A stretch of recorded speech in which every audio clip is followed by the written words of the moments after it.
మనందరికీ ముత్తుస్వామి దీక్షితారు వారు బాగా పరిచయం. వాతాపి గణపతి భజే అనే పాట వింటూనే ఉంటాం. ప్రణవస్వరూప వక్రతుండం, సాక్షాత్తు ప్రణవస్వరూపంతో ఉండేటటువంటి వక్రతుండ స్వరూపుడు గణపతి. ప్రణవస్వరూపంతో ఉంటాడు కాబట్టి ఈ ప్రణవస్వరూపముతో ఉండేటటువంటి వక్రతుండ గణపతిని మనము ఎక్కడ చెప్పారయ్యా అంటే ఉపనిషత్తుల్లో చెప్పేశారు ప్రణవస్వరూపుడని. అకార, మీకు అకార స్వరూపము చరణ విశ్వంభర, ఆయన పాదాల అకారమట. ఉకారము అనేటటువంటిది లంబోదర ధీకరణ, లంబోదరం ఉకారమట, ఆయన పొట్ట ఉకారాకారంలో ఉంటుంది. ఇక మకారమస్తక శివ హరిస్మరణ, జయ జయ గణేశ ప్రణవేశ గణేశ అంటారు. ప్రణవస్వరూపం అకార ఉకార మకారస్వరూపమైనటువంటి వాడు గణపతి. ఈ ఓంకార తత్వం ఎక్కడదయ్యా అంటే ఓం అనేటటువంటిది మనకు అన్నిటికంటే మొట్టమొదటి శబ్దం ఈ ప్రపంచంలో ఏదైనా పుట్టింది అంటే ఓంకారం. ఓంకారాన్ని మించినటువంటి శబ్దము లేదు. అన్ని శబ్దాలు ఓంకారంలోకి వచ్చేయాల్సిందే. సాధారణంగా మనం ఏఈఐఓయు ఓవెల్ అంటుంటామే, ఈ అకార ఉకార మకార శబ్దంలోనే ప్రతి శబ్దము లయమయ్యి ఉంటుంది. ఎలా లయమయ్యి ఉంటుంది అంటే ఆయనని ఉచ్చిష్ట గణపతి అని పిలుస్తారు. ఉచ్చిష్ట గణపతి అనే పేరు విన్నారమ్మా? ఇందులో చాలామంది వినుండొచ్చు. గణపతికి ఉచ్చిష్ట గణపతి అని వామాచారంలో పిలుస్తారు ఆయన్ని. ఈ ఉచ్చిష్ట గణపతి అనేటటువంటి మాటకి ఆయన సహస్రనామంలో మనకు ఒకటి దొరుకుతుంది, జిహ్వా సింహాసన ప్రభు. ఈ జిహ్వా అంటే ఈ నాలికనే సింహాసనంగా చేసుకున్నవాడు. ఉచ్చిష్ట గణపతి అంటే ఎంగిలి గణపతి అని. ఎంగిలి గణపతి ఏంటమ్మా? ఎంగిలి గణపతి అనేది అసలు చెప్పుకోవచ్చా? మనం నోటితోటి అనొచ్చా అంటే నిజమేనయ్యా, ఎంగిలి గణపతే. ఎలా అంటే ఈ జిహ్వా అనేటటువంటి దాని మీద వచ్చేటటువంటి శబ్దస్వరూపం, మన నోట్లోంచి వచ్చే ప్రతి అక్షరానికి కారణం ఎవరు అంటే గణపతి. అందుకనే విద్యాస్వరూపంగా గణపతిని కొలుస్తాం. సంగీతం నేర్చుకుంటుంటే లంబోదర లకుమికర అని గణపతితోటే ప్రార్థన చేస్తాం. నీ నోట్లోంచి శబ్దము దాని మహత్తు బయటికి వస్తోంది అంటే మనం మాట్లాడే ప్రతి అక్షరము ఆయన యొక్క అనుగ్రహమే. అందుకనే పరాది చత్వారి వాగాస్పదం అంటారు. మనకి మూలాధార క్షేత్రంలో మూలాధారము అనేటటువంటి చక్రం దగ్గర 4 దళాలు ఉంటాయి. ఆ 4 దళాలు ఈ దుర్గంధము సుగంధము, దుర్గంధ భూయిష్ట సుగంధము, సుగంధ భూయిష్ట దుర్గంధము అని ఈ లక్షణాలతో ఉండేటటువంటి పరమాత్మనే చూపిస్తాయి. పరా, పశ్యంతి, మధ్యమ, షణ్ముఖి అనేటటువంటివి శబ్దాలు. పరా అనేటటువంటిది మూలాధారం దగ్గర ఉంటుందమ్మా. అక్కడి నుంచి మొదలయ్యి శబ్దం ఎలా ఇవాల్వ్ అవుతుందో చూపిస్తున్నాడు మనకి శరీరంలోంచి. ఈ పరా అనేటటువంటి దాని దగ్గర మొదలయ్యి అది కేవలం పాములకు అర్థమవుతుందట. ఓన్లీ రెజనెన్స్, ఓ మూమెంట్ ఉంటుంది. ఆ లైట్ మూమెంట్ని పాములు మాత్రమే, అందుకనే పాము చెవులు అంటే మనం మాట్లాడే శబ్దం వినే చెవులు కాదు, తరంగాన్ని తాకి అర్థం చేసుకోగలిగేటటువంటి శక్తి పాములకు ఉంది అని. మన వాళ్ళందరూ టీవీ ఛానళ్ళలో హాస్యం చేస్తారు, అసలు పాములకి చెవులే ఉండవు అని. పాముకు చెవు ఉండవురా, కానీ ఈ కేవల తరంగ మాత్రంతో గ్రహించేటటువంటి లక్షణం దానికి ఉంది కాబట్టి తరంగాన్ని గుర్తిస్తుంది. అది అంటే మామూలు చెవులతోటి వినేటటువంటిది కాదు, దానికి అతీతమైనటువంటి శక్తి ఉంది అని చెప్పేటటువంటిది పరా అనే శబ్దం. అది మొట్టమొదట మనకి సౌండ్ మన నోట్లోంచి ఇప్పుడు నేను మాట్లాడుతుంటే మాట బయటికి రావాలి అంటే ఎవాల్వ్ అవ్వాల్సింది ఎక్కడి నుంచి? పరా, మూలాధార చక్రం దగ్గర నుంచి. రెండోది పశ్యంతి, బొడ్డు దగ్గర కొంచెం ఆ ప్రదేశంలో ఉంటుంది. కేవలం బొడ్డు నుంచి హృత్కమలం అనాహతం దాకా ఉండేటటువంటి శబ్ద భాండాగారాన్ని పశ్యంతి అంటారు. ఇది పక్షులకు అర్థమవుతుందట. పక్షులకి పశ్యంతి అనే భాషలో మాట్లాడితే ఆ శబ్దాలు మాత్రమే. పక్షులతో మాట్లాడేటప్పుడు అని ఇక్కడి నుంచి లాగుతాడు, నాభి దగ్గర నుంచి శక్తి లాగి చెప్తారు. ఇక మధ్యమ అనేటటువంటిది పశువులకు అర్థమయ్యేటటువంటిది. అంటే మనకి ప్రపంచంలో ఏ జీవికైనా అర్థం అవ్వాలన్నా, ఏ భాష కావాలన్నా గణపతి దగ్గర నుంచి పుట్టి రావాలి, మూలాధారం నుంచి. మన శరీరంలోనే అయినా జంతు శరీరంలో అయినా. కాబట్టి ఇక్కడ గొంతు దగ్గరకు ఓ అని ఏదైతే మనం పశువుల్ని పలకరించడానికి మాట్లాడతామో ఇదంతా కూడా మధ్యమ అంటారు. పశువులన్నిటికీ మధ్యమా దాకానే ఉంటుందండి. అందుకనే మూగవాడైన ఓం అనగలడు. అమ అమ్ అయి ఆ ఊ మా అనే 3 అక్షరాలు మూగవాడికి కూడా పలుకుతాయి, మీరు గమనించుకోండి. అంటే ఓంకారం అనేటటువంటిది సర్వశబ్దాలకి మూలం పుట్టేటటువంటి ప్రదేశం. ఈ 3 అక్షరాలతోటే ప్రపంచంలో మనకి భాష మొదలవుతుంది. చిన్నప్పుడు మనకైనా సరే అత్త మామ ఈ విధమైనటువంటి ఊలతోటే మన భాష మొదలైంది, ఓంకారంతో. అందుకనే గణపతి అనేటటువంటి వాడు ఈ శబ్దాలకి మొత్తానికి మూలమైనటువంటి వాడు. ఆ నాలిక మీద నుంచి వచ్చేటటువంటి ఉచ్చిష్ట గణపతి అని మనం చెప్పుకుంటాం. కాబట్టి ఈ 3 అయిపోయినాయి కదా, మరి 4వది ఏమిటి అంటే మనుషులకి మాత్రమే ఇచ్చినటువంటి వరము వైఖరి అనే 4వ శబ్దం. అందుకనే మన పూర్వీకులు అంటే పాతవాళ్ళు కాస్త తెలుగు మాట్లాడేవాళ్ళు, ఇప్పుడు మనం ఎక్కువ ఆంగ్లంలోనే ప్రసంగం చేస్తున్నాం కాబట్టి సరైనటువంటి తెలుగు శబ్దాలు మర్చిపోయాం. వైఖరి, అబ్బా వాడి వైఖరి అంతేరా, వాడిని వదిలేసాయి అంటే వాడి ఫైనల్ ప్రోడక్ట్ అంతే నోట్లో నుంచి వచ్చేది, దట్ ఈస్ ఫైనల్, వాడి నోట్లో నుంచి అంతే వస్తుంది, అంతకంటే రాదు అని. వైఖరి అనేటటువంటిది ఎక్కడి నుంచి వస్తుందయ్యా అంటే మనలోంచి వచ్చేటటువంటి చివరి శబ్ద భాండాగారము కేవలం మనుష్యులకి మాత్రమే భగవంతుడిచ్చింది. ఈ జిహ్వ నుంచి నృత్యం చేస్తూ ఆ ఊ మా అనేటటువంటి శబ్దాలని దాటి 50 అక్షరాలు సరస్వతి అమ్మవారు పూర్తిగా బయటికి వస్తుంది అంటే గణపతి కారణం. అందుకనే మనం ఇంట్లో చక్కగా పూజ చేసుకునేటప్పుడైనా, ఇక్కడ పూజ చేసుకునేటప్పుడైనా చిన్నపిల్లల్ని తీసుకొచ్చి వాళ్ళని కూర్చోబెట్టి వాళ్ళతోటి అక్షరాలని ఓం అనో శ్రీ అనో లేదు ఇంకొక శబ్దమో స్వస్తికనో దిద్ది పుస్తకాలు అక్కడ పెట్టి మనం పూజ చేస్తాం. ఎందుకయ్యా అంటే సరస్వతి అమ్మవారు గణపతి యొక్క అనుగ్రహం ఉంటే తప్ప శబ్ద భాండాగారంగా బయటికి రాదయ్యా. వైఖరినిచ్చేటటువంటి గణపతి యొక్క అనుగ్రహం లేదే ఆ ఏది వచ్చే అవకాశం లేదు. మీకు లక్ష్మి కావాలన్నా గణపతినే పూజ చేయాలి, ఏ దేవతాశక్తి కావాలన్నా ఆ దేవుళ్ళు మీకు ఏదైనా ఇవ్వాలన్నా గణపతిని ప్రప్రథమంగా పూజిస్తే తప్ప, ఆదౌ పూజ్యో గణాధిప, ఆ గణపతిని పూజిస్తే తప్ప మీకు ఏ అక్షరము బయటికి వచ్చేటటువంటి అవకాశం లేదు అని స్పష్టంగా మనకి పెద్దవాళ్ళు చెప్తూ ఉన్నారు. బాగా ఉపన్యాసాలకు వెళ్ళి ఆగకుండా పొద్దున సాయంత్రం మధ్యాహ్నం ఉపన్యాసాల్లో ఉంటూ కాస్త కంఠానికి అవరోధం అయినా ఏమాత్రం మీకు ఆ ఇబ్బంది తెలియకుండా ఉండేట్టు ప్రయత్నం చేసి చెప్తాను. కారణం నాకు రేపు నేను కాశీ వెళ్ళిపోతున్నాను. వాస్తవానికి ఇవాళ ప్రోగ్రాం నేను ఇక్కడ ఇవాళ ప్రోగ్రాం నేను వచ్చేవాడిని కాదు, నాకు ఉన్నటువంటి హడావుడికి రావాలి అనేటటువంటి ఇదిలో లేను. కానీ నాకు రక్త సంబంధమై మా సొంత తమ్ముడు శ్యామసుందర శర్మ ఇక్కడ ఉండడం, ఎప్పుడూ అడగంది మొట్టమొదటిసారి నోరు తెరిచి వచ్చి చెప్పమని అడగటం, తర్వాత దానికి సుహృద్భావంగా ఇక్కడ ఉండేటటువంటి కమిటీ సభ్యులు అందరూ, ఇక్కడ ఉండేటటువంటి అందరూ కూడా మంచి విషయాలు ఈసారి చెప్పించుకోవాలి, ఆధ్యాత్మికమైనటువంటి వినాలి అనే తపనతో పిలిచారు అని చెప్పడంతో అంగీకరించాను. కానీ లేకపోతే భాగవత సప్తాహం ఎల్లుండి నుంచి కాశీలో నాకు రోజుకి 8:30-9 గంటలు తక్కువ లేకుండా భాగవతం చెప్పాలి. దానికి నేను రెస్ట్ ఇవ్వాలి వాస్తవానికి. కానీ కేవలం దానికోసమే మా తమ్ముడు పిలవటం చెప్పాడు. నరసింహారావు గారు అయితేనేంటి, మన అరవింద్ గారు అయితేనేంటి, ఇట్లా మా దగ్గర ఉండేటటువంటి ప్రముఖులందరూ కూడా, రమేష్ గారు అయితేనేంటి, రమేష్ రెడ్డి గారు అందరూ చాలా ఆప్యాయంగా వచ్చి చెప్పాలి అని కోరుకుంటున్నారు. చెప్తే సరే తప్పకుండా వస్తాను అని తమ్ముడి మాట తీసేయలేక ఇవాళ నేను ఇక్కడికి వచ్చాను. కానీ నిజంగా ఇప్పుడు నేను చెప్పబోయేటటువంటిది పిల్లలు ఎక్కువ వినాల్సింది. పిల్లలకి బాగా తెలియాల్సినటువంటి అంశాలు అనేకం చెప్పబోతూ ఉన్నాను. వాళ్ళకి కూడా తెలియాల్సినటువంటి అవసరం ఉంది, అవి పెద్దలకు కూడా తెలియనివి.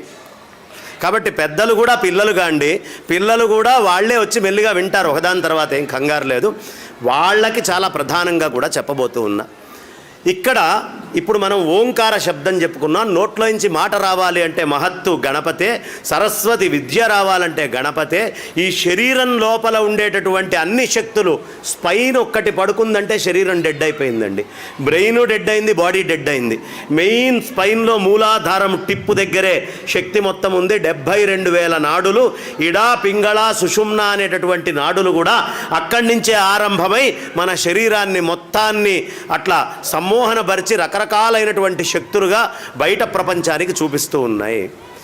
ఇందులో ప్రధానమైనటువంటి ఆ గణపతి వల్లే ఇవాళ నేను మాట్లాడుతున్నా, మీరు వింటున్నారు కూడా. కాబట్టి ఆ గణపతిని ఒక్కసారి మనమందరము కూడా ఒక శ్లోకం చెప్పుకొని ఆ తర్వాత ఆరంభం చేసుకుందామండి. చెప్పండి. సుముఖశ్చ ఏకదంతశ్చ కపిలో గజకర్ణకః. ఒక్క నిమిషం ఆపుతానండి. గోవిందా. చాలామంది గోవింద అంటానికి కూడా మొహమాట పడుతున్నారు. ఏం పర్వాలేదు, ఇవాళ గోవింద అనకపోయినా ఏదో ఒకరోజు గోవింద అంటాం ఖాయం. గోవింద అనే లోపు ఎవడు గోవింద అంటాడో వాడు అదృష్టవంతుడు. కాబట్టి గోవింద అనే లోపే ఏదైనా భగవన్నామాన్ని కానీ దేన్నైనా మొహమాట పడకుండా లోపల నుంచి నిస్సంకోచంగా పెద్దగా భజన చేయటము, అరవటము, చెప్పడం అనేది నేర్చుకోండి. ఎందుకంటే మీరు మీ ఇంట్లో భర్త మీద అరిచిన, ఆ మాటకు కారణం గణపతి అన్నా కదా, భార్య మీద అరిచిన, తల్లిదండ్రుల మీద అరిచిన, ఆఖరికి ఇంత బుడ్డోడు పిల్లోడి మీద అరిచినా తిరిగి తిడతారు తప్ప ఎవడు పడేటటువంటి లేడు, వాడు లేడు, అరుపుని వినేవాడు లేడు. మరి మీలో బీపీ నియంత్రణ ఎట్లా కావాలి? కావాలి కదా. కావాలి అంటే ఎక్కడో అక్కడ అవుట్లెట్ కావాలి కదా బయటికి వెళ్ళటానికి. అందుకని జనాలు విడిగా బయట అరిస్తే పిచ్చోడు అనుకుంటారని భగవంతుడనే ఓ నెపం పెట్టుకొని అక్కడ కూర్చొని కాసేపు భజన అనే పేరు పెట్టుకొని గొంతు జించి పిచ్చి పిచ్చిగా అరిస్తే కాస్త బీపీ కంట్రోల్ అయ్యి మనం కాస్త శక్తివంతులమై ఆరోగ్యంగా ఉంటాం. ఆ అరవాలి అంటే శక్తి కూడా గణపతే ఇవ్వాలి. అరవాలి అంటే శక్తి గణపతి దగ్గర నుంచే రావాలమ్మా. అందుకని మీరు భజన చేసినా గణపతి కీర్తనతోటే మొదలు పెట్టాలి. అది కాకుండా వేరే ఏది చేసినా కుదరదు. ఖచ్చితంగా గణపతి కీర్తనతోటే మొదలు పెట్టాలి. ఈ ఉచ్చిష్ట గణపతి అని చెప్పుకున్నాం కదా. ఇప్పుడు మళ్ళీ నేను శ్లోకం దగ్గరికి వస్తాను. మీరందరూ పెద్దగా చెప్పని కారణంగా శ్లోకాన్ని చెప్పే ముందు శ్లోకం ఎందుకు చెప్పాలో చెప్పిన తర్వాతే చెప్దాం, అప్పుడైనా పెద్దగా చెప్పచ్చేమో అనే అనుమానంతో చెప్తున్నాను. ప్రయత్నం చేద్దాం. ఏమ్మా, ఇప్పుడు మనకి అక్షరాలు తెలుగులో చాలా అద్భుతంగా ఉంటాయి. ఈ అక్షరాలన్నీ సరస్వతి అమ్మవారి స్వరూపమే. అక్షరము అంతా కలిపితే నాశనము లేనటువంటి సరస్వతి బయటకు వస్తుంది. ఆ సరస్వతి బయటికి రావాలంటే మూలాధారంలో గణపతి యొక్క అనుగ్రహం ఉండాలి. ఇది మంచి వక్తలు కావాలన్నా, పిల్లలు ఎవరైనా పెద్ద గొప్పవాళ్ళు కావాలన్నా, ఏం కావాలన్నా గణపతి అనుగ్రహం ఉంటేనే గొప్పవాళ్ళు అవుతారమ్మా. లేకపోతే గొప్పవాడు కాలేడంటే వాడి మూలాధారంలో ఆ శక్తి ఉన్నవాడే జనాల్ని ఆకట్టుకోగలడు, జనాల దగ్గర ఏదంటే ఆ పని చేయగలడు, వాళ్ళు సాధించగలుగుతారు. ఇక్కడ మన గొప్పవాళ్ళైనటువంటి ఋషులు ఎంత చక్కగా అక్షరాల్ని దిద్దారో చూడండి. ఆయన ఢమరుకం వాయిస్తూ ఉంటే ఢమరుకంలోంచి ఈ శబ్దాలు పుట్టినాయి. ఈ భాష చాలా గొప్పది. మనం తెలుగు భాషను దూరం పెట్టుకుంటున్నాం కానీ ఇది దైవ భాష. సంస్కృతం ఎంత గొప్పదో అంత గొప్పదైనటువంటి లక్షణము, ఇంకా సంస్కృతం కంటే కూడా కొన్ని ఎక్కువ అక్షరాలు ఉండేటటువంటి లక్షణము దీనికి ఉంది. కాబట్టి ఒక్కసారి మనం ఆలోచిద్దాం. కాకా గా గాయిన్యా అనండి అందరూ. కొంచెం మెల్లిగానే అంటున్నారు. పాత ఎప్పుడో స్కూల్లో చదువుకున్నాం, మళ్ళీ బయటికి ఇది చెప్పుకోవడానికి ఇలా నలుగురు కలిస్తే తప్ప విడిగా కాకా గాగ్గా ఇన్యా అంటే నవ్వుతారు పిల్లలు కూడా. కాబట్టి ఇక్కడే చెప్పుకుందాం. కాకా గాగ్గా ఇన్యా. ఎక్కడి నుంచి వచ్చింది ఈ చప్పుడు? ఈ గొంతులో ఈ భాగాన్ని గుర్తించండి. కాకా గాగ్గా ఇన్యా కొండనాలిక దగ్గర వచ్చిందా? ఇప్పుడు చా ఛా జా ఝా ఇని అనండి. అంటే కొండనాలిక కింద, నాలికకి కొంచెం పైన, ఇందాకటి కంటే కొంచెం పై భాగం వాడారు. చూసుకోండి. చా ఛా జా ఝాయిని అయిందా? దానికంటే కొంచెం పైకి వస్తున్నారు. ఎలా చెక్కారో చూడండి అసలు అక్షరాలని. టాఠా డా ఢా అణ ఎక్కడి నుంచి వచ్చింది? మధ్య నాలిక నుంచి వచ్చిందా? అది మడవకుండా టాఠా డా ఢా అణ అనండి చూస్తా. టాఠా డా ఢా అణ. ఋషి ఎలా చెక్కాడో చూడండి అక్షరాలని. నెక్స్ట్ తాథా దా ధాన. నాలిక కొస వాడకుండా అనండి. ఎవరు అన్నారే నాలిక కొస వాడకుండా అనండి అంటే తాథా దా ధాన అనగలరా? లేదు కదా. మళ్ళీ పెదాలు వాడకుండా పాపా బా భామా. పెదాలు వాడకుండా అనమంటే అనేసారే. అనగలరా? పాపా బా భామా అని పెదాలు వాడకుండా. మన ఋషి ఎంత చక్కగా అక్షరాలను చెక్కాడో చూడండి. ఒక తపస్సు చేయిస్తున్నాడు. ఇక్కడి నుంచి ఇక్కడి దాకా అక్షరాలతోటి తపస్సు చేయిస్తున్నాడు. నేను ఈ మధ్య అనుకోకుండా ఒక హాస్పిటల్ దగ్గరికి వెళ్ళటమైంది. మాకు తెలిసిన మిత్రుడిని తీసుకొని వెళ్ళాను. ఆయనకి చెయ్యి ఇట్లా వణుకుతోందమ్మా. చెయ్యి వణుకుతోంది. వణుకుతుంటే డాక్టర్ కృష్ణ సుబ్రహ్మణ్యం గారిని ఇవాళ పాపం ఆయన ఇవాళ కూడా నేను కలవటమైంది. ఆర్థోపెడిక్ ఆయన న్యూరో ఆయన కూడా పక్కన కూర్చొని ఉన్నారు. ఏమండి చెయ్యి ఇలా వణుకుతోంది అన్నాడు. అంటే ఆయన మామూలుగా ఏదో టెస్ట్ చేయాలి కదా, ఆయన ఏమడిగాడంటే, ఏమండి దృష్టద్యుమ్నుడు దృష్టద్యుమ్నుడు దృష్టద్యుమ్నుడు అని ఆగకుండా 10 సార్లు అనండి అన్నాడు. ఈయన డాక్టరా వేదాంతే, మేం చెప్పాల్సిన ప్రవచనం ఏం చెప్తున్నాడు ఏంటి అని అనుమానం వచ్చింది. సరే ఈయన అంటున్నాడు, మాట రావట్లేదు.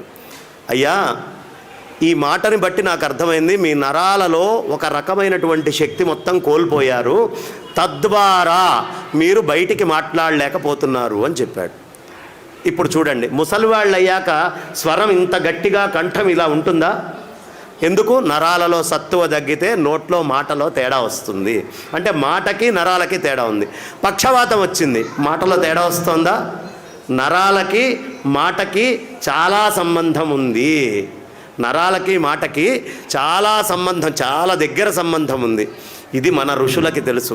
అందుకనే చిన్న వయస్సు నుంచి మనతోటి రకరకాలైనటువంటి పద్యాలు, శ్లోకాలు, అక్షరాలు మా తాతయ్య గారి పుస్తకంలో ఉండేది. పశర్లపాటి వాసుదేవయ్య శాస్త్రి గారు చాలా అద్భుతంగా రామాయణము, వాసుదేవ రామాయణం అని రాశారు. ఆయన సంస్కృతాంధ్ర పండితులు అభినవ నన్నయ్య భట్టారక అని ఉభయ భాషా ప్రవీణ. ఆయన భూభృద్భిట్కుధరోద్ధరోత్థిత సురద్విచ్చిచ్చరభ్రాడ్ధను పృథ్వీద్రేద్ధృతరోషధీడ్కరుచి వాగ్భక్త్రక్షరేడక్షర ఇలా రాసుకుండేవాళ్ళు. ఆ పుస్తకం తీసి చదువుతుంటే అబ్బా ఎంత గొప్పగా ఉంది అని. మళ్ళీ అది నోట్లో తిరగాలి అంటే ఇది సాధన చేసి ఇది చదివేటటువంటి వాడికి అనారోగ్యం తొందరగా రాదట. 1 కిలోమీటర్ ఉరికితే ఎలాంటి శక్తి వస్తుందో మీకు నరాల్లోకి, గట్టి పద్యమో ఒక స్తోత్రమో ఒక నామమో ఆగకుండా చేస్తే అలాంటి శక్తి వస్తుంది. కాబట్టి ఉరుక్కుంటూ వెళ్ళలేరుగా వయసు పెరిగిన తర్వాత, లేదా ఉరకగలిగితే జాగింగ్ చేయగలిగిన వాళ్ళు చేయొచ్చు, వాళ్ళు అక్కర్లా, వాళ్ళు మాట్లాడకుండా ఉంటేనే ఉత్తమం. కానీ జాగింగులు ఎక్సర్సైజులు చేయలేని వాడు కొవ్వు కరిగించుకోవడానికి నోట్లో శక్తిని ఎనర్జీని పెంచుకోవాలంటే ఏం చేయాలయ్యా? వాగగ్ని, వాయు అనేటటువంటిది అగ్ని. ఈ అగ్ని ఎప్పుడు వస్తుందండి బయటికి? కొలెస్ట్రాల్ అనేటటువంటిది కరిగితే అప్పుడు అగ్ని నోట్లోంచి బయటకు వస్తుంది. కాబట్టి వాక్కు అనేటటువంటి అగ్ని వాయుస్సంధానం ఉపనిషత్తు చెప్తుంది. ఈ విధంగా గనక మీరు స్తోత్రం పిల్లలకి రోజు ఏదో ఒక స్తోత్రం గనక నేర్పిస్తూ చెప్తూ పోతూ ఉంటే చాలా బలిష్ఠులు, బలాఢ్యులు, శక్తివంతులు, బలవంతులు అవుతారు. అది ఆంగ్లంలో చెప్తే వాడు ఎలా చెక్కాడో మనకు తెలియదుగా, మన ఋషి అయితే చాలా అద్భుతంగా చెక్కి దీన్ని పెట్టాడు. అవునా? గణపతిని ఉచ్చిష్ట గణపతి అంటారు అని చెప్పుకున్నాం. ఉచ్చిష్ట గణపతి అంటే ఎంగిలి గణపతి అన్నాం, నాలిక. ఇప్పుడు గణపతి వాహనం ఏంటండి? ఎలకేనా? ఈ ఎలక అనేటటువంటి ఈ నాలిక ఏదైతే ఉందో, ఈ నోరు అనేటటువంటి కలుగులో కూర్చొని అది అటు ఇటు సంచరిస్తూ ఉంటే ఈ నాలుక అనేటటువంటి వాహనం మీద కూర్చొని గణపతి శబ్ద బ్రహ్మముగా బయట ప్రపంచాన్నంతా నియంత్రిస్తున్నాడయ్యా. ఎక్కడి నుంచి వచ్చింది శబ్ద బ్రహ్మము? ఈ గణపతి అనేటటువంటి నాలుక, ఆ లోపల ఉండే ఎలుక అనేటటువంటి నాలుక, ఆ దాని మీద కూర్చున్నాడు కాబట్టి ఆయన జిహ్వా సింహాసన ప్రభు అని మనం చెప్తాం. జిహ్వా అనేటటువంటి దాన్ని సింహాసనంగా చేసుకున్నాడు, దాని మీద ఆయన కూర్చున్నాడు. ఇది నాలికలాగానే తిరుగుతూ ఉంటుంది చూడండి. ఆయనకి వాహనం ఆ ఎలక అంటే ఎక్కడో లేదా ఆ ఎలక. ఆ ఎలక ఎవరో కాదు, మనమందరం ఎలకలమే. ఎందుకండి మనం అందరం ఎలకలము అంటే, ఈ లోపల జీవుడు అనేవాడు ఒకడు కూర్చున్నాడా? ఈ కూర్చున్నటువంటి జీవుడు అనేటటువంటి వాడు ఎలక ఏం చేస్తుందండి? బయటికి వెళ్ళి అక్కడ బియ్యము, ఇక్కడ కందిపప్పు, ఇంట్లో ఎక్కడ సామాన్లు ఉన్నా పైర్లల్లో పంటల్లో పెట్టినటువంటి సామాన్నంతా తీసుకొని ఈ రంధ్రంలోకి వెళ్ళి ఈ రంధ్రం లోపల కూర్చొని బాగా అనుభవిస్తూ ఉంటుంది. అనుభవిస్తుందా? శుభ్రంగా.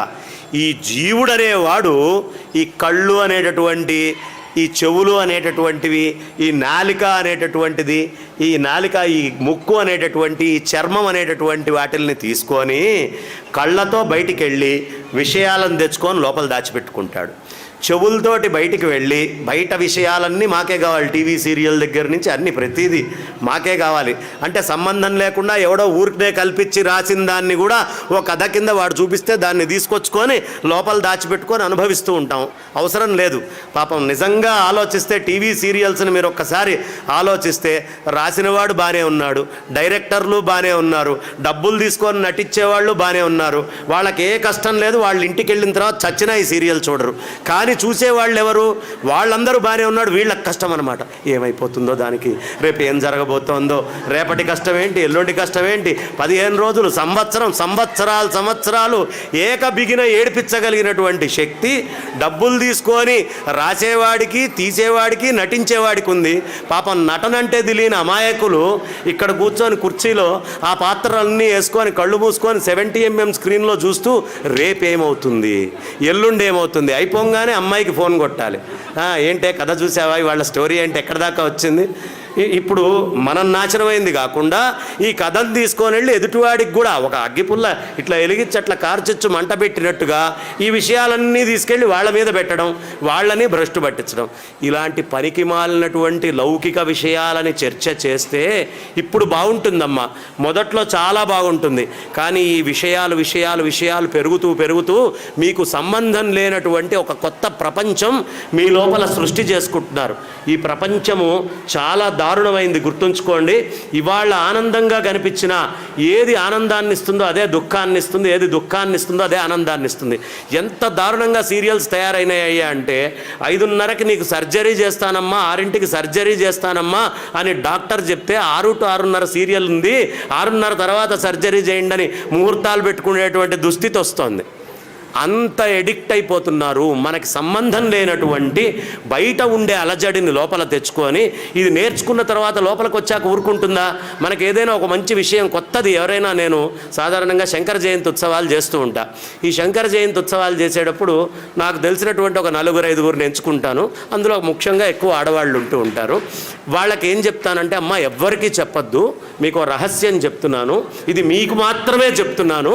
ఎందుకు చెప్తున్నానయ్యా అంటే మీరంటే నాకు మొదటి నుంచి బాగా అభిమానం కాబట్టి నేను శంకర జయంతుల్లో ఈసారి గరికపాటి నరసింహారావు గారిని, సామవేదం షణ్ముఖ శర్మ గారిని, మాడుగుల నాగఫణి శర్మ గారిని, చాగంటి కోటేశ్వరరావు గారిని పిలుస్తున్నా. అమ్మ ఇది ఎట్టి పరిస్థితుల్లో చెప్పొద్దు అని నేను వెళ్ళిపోయి ఇంట్లో కూర్చుంటా. ఇక మరుసటి రోజు కావాలని కారులో వెళ్ళేవాడిని కూడా దిగి నడుచుకుంటూ వెళ్తాను. అది గురువారం రోజు సాయిబాబా గుడి ముందో, లేదు శుక్రవారం రాత్రి చెప్తే శనివారం ఆంజనేయ స్వామి దగ్గర చెబితే, ఇక మరుసటి రోజు నేను రోడ్డు మీద నడుస్తుంటే ఓ 100 మంది తక్కువ అడగరు, ఏమండి సాంబేదం వారు వస్తున్నారటగా, గరికపాటి వారు వస్తున్నారట కదా, ఏమిటి ఈసారి కార్యక్రమాలు అంటే. మన లోపల ఏదైనా ఒక విషయం తెలిస్తే దాన్ని దాచిపెట్టుకోం, దాన్ని బయటికి ప్రదర్శిస్తే తప్ప మనకి నిద్ర పట్టదు. ఆడవాళ్ళు, మగవాళ్ళు అయితే కనీసం లక్ష్మీదేవిని దాచిపెడతారు. ఆడవాళ్ళు లక్ష్మిని కూడా ప్రదర్శించాలనుకుంటారు, సరస్వతిని లక్ష్మిని ఇద్దరినీ ప్రదర్శించాలి అనేటువంటి ప్రయత్నం చేస్తారు. కాబట్టి ఇక్కడ ఏమవుతుంది అంటే తెచ్చిపెట్టుకున్నటువంటి విషయం అక్కడికి ఆగట్ల, కార్చిచ్చయి ఎదుటి వాళ్ళ దగ్గరికి వెళ్ళి ఎదుటి వాళ్ళ జీవితాల్లోకి వెళ్ళి, మొగుడైతే మొగుడు, అత్త అయితే అత్త, మామైతే మామ, కోడలైతే కోడలు, కూతురో కొడుకో అన్ని పాత్రల్లోకి ఇవి ప్రవేశిస్తాయి. ఇవి ఊరుకోవు. దీనివల్ల ఏమవుతుంది అంటే ఒక కార్చిచ్చు పుడుతుందమ్మా, కుటుంబంలో ఒక అలజడి రేగుతుంది. మీకు తెలియకుండానే ఆ అలజడులన్నీ కూడా మనం రేపుకున్న వాళ్ళం అవుతాం. అలాంటి అలజడులు రేపకూడదు అంటే చక్కగా భగవంతుడి కథో ఏదో విషయమో లౌకికమైనటువంటిది ఎంత దాకా అవసరమో అంత దాకా జాగ్రత్తగా తీసుకోండి. కానీ పవిత్రమైనటువంటి మనస్సులో అనవసరమైన అపవిత్రమైన అనేక విషయాలని తెచ్చిపెట్టుకోకండి. మన ఏవ మనుష్యాణం కారణం బంధమోక్షయో. ఈ మనస్సే బంధానికైనా మోక్షానికైనా కారణం. ఇది ఒకప్పుడు కత్తెరలాగా పనిచేస్తుంది, ఒకప్పుడు సూది దారంలాగా పనిచేస్తుంది. నచ్చిన వాడు వచ్చాడు అనుకోండి, వాడిని కుట్టుకుంటుంది. వీడు నన్ను పొగిడాడు, చాలా బాగుంది, చాలా గొప్పగా పొగిడాడు అని ఆ పొగడతని తీసుకుంటుంది.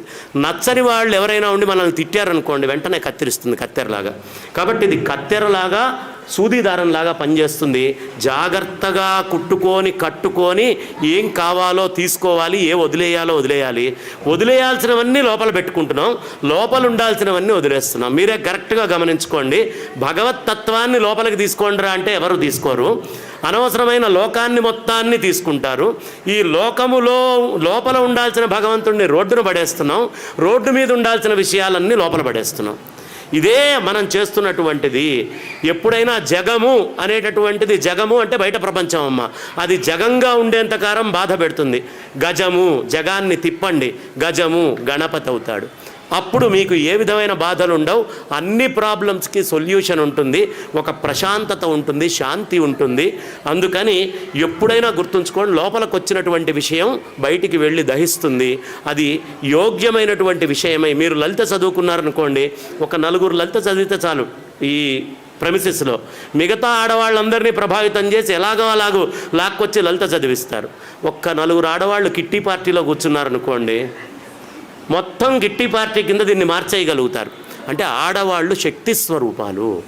ఏది చేసినా అంటే వాళ్ళు కొడుకుని ఉన్నతంగా తీసుకెళ్లాలన్నా, అధోగమనానికి తీసుకెళ్లాలన్నా 2 శక్తులు ఆడవాళ్ళ దగ్గర ఉంటాయండి. వాళ్ళు ఏదైనా సాధించగలరు. మగవాడి వల్ల కాదు, వాడు జడ వస్తువు, వాడికి ప్రేరేపణ కావాలి. నేను మొన్న ఈ మధ్య అడిగాను, ఏమండి ఒక రీసెర్చ్ ఏదో వచ్చింది, ఈ రీసెర్చ్ ఏంటయ్యా అంటే మగవాడు 500 మాటలు మాట్లాడితే ఆడవాళ్ళు 1000 మాటలు మాట్లాడతారట ఓ రోజులో.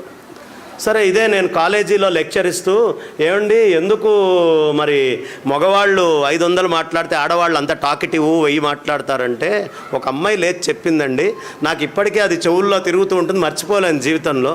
మరి ఏం చేయమంటారండి, మగవాళ్ళకి ఏదైనా 2 సార్లు చెప్తే తప్ప అర్థం కాదు అని. ఇది పరిస్థితి. కాబట్టి లోపలకు వచ్చినటువంటి మాటని చాలా జాగ్రత్తగా వాళ్ళు ఏదైనా చేయగలరు, ఎటు నుంచి ఎటైనా మార్చగలరు. అయితే 10 సార్లు ఎందుకు చెప్తారయ్యా ఆడవాళ్ళు అంటే, వాళ్ళకు నగ కొనుక్కోవాలని ఉందనుకోండి, ఒకసారి చెప్పినప్పుడు వాడు అటెంటివ్గా ఉంటాడు, మాట్లాడతాడు. రెండోసారి అటెంటివ్గా ఉంటాడు. మగవాడు 10 సార్లు అటెంటివ్ ఉండలేడు. ఎప్పుడో వేరే పనిలో ఉన్నప్పుడు అప్పుడు కరెక్ట్గా ఈ మాట తీసుకెళ్ళి అన్నారనుకోండి, వెంటనే ఏదో ఒకటి కొనుక్కో అంటాడు. ఆ మాట కోసం 10 సార్లు మాట్లాడతారు. నిజమా కాదా? సత్యమే కదా. కాబట్టి మగవాడికి ఉండేటటువంటి బలహీనత ఏమిటి, ఆడవాళ్లకున్న బలం ఏమిటంటే వాళ్ళు కార్య సాధకులు.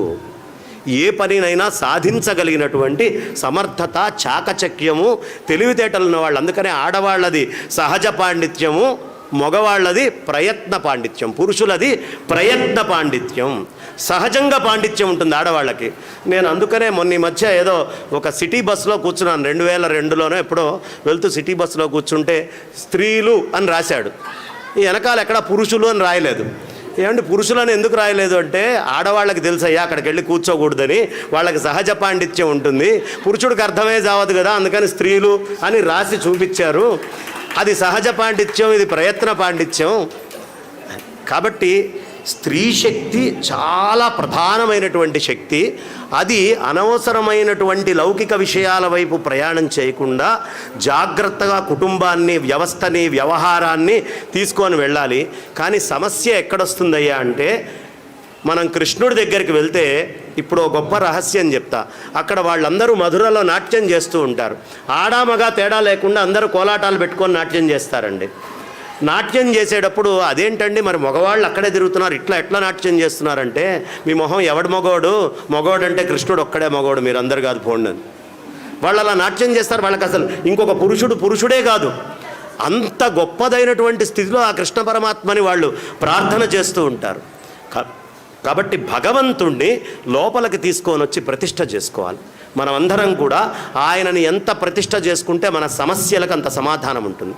అందుకనే మన మనస్సు ఎలా ఉండాలయ్యా, ఎలా రాసుకోవాలి అంటే, ముఖ్యంగా అందరికీ తెలియాల్సినటువంటి విషయం ఇందులో ఆడవాళ్ళు అని చెప్పేటప్పటికీ, ఇందాక నేను చెప్పిన ఉదాహరణ ఎందుకయ్యా అంటే, అందరూ ఆడవాళ్లే, కొన్ని సందర్భంలో అందరూ ఇలా విసిగిచ్చేవాళ్లే, మగవాళ్ళు కూడా ఇదే ప్రవర్తనతో ఉంటారు అని చెప్పడానికి.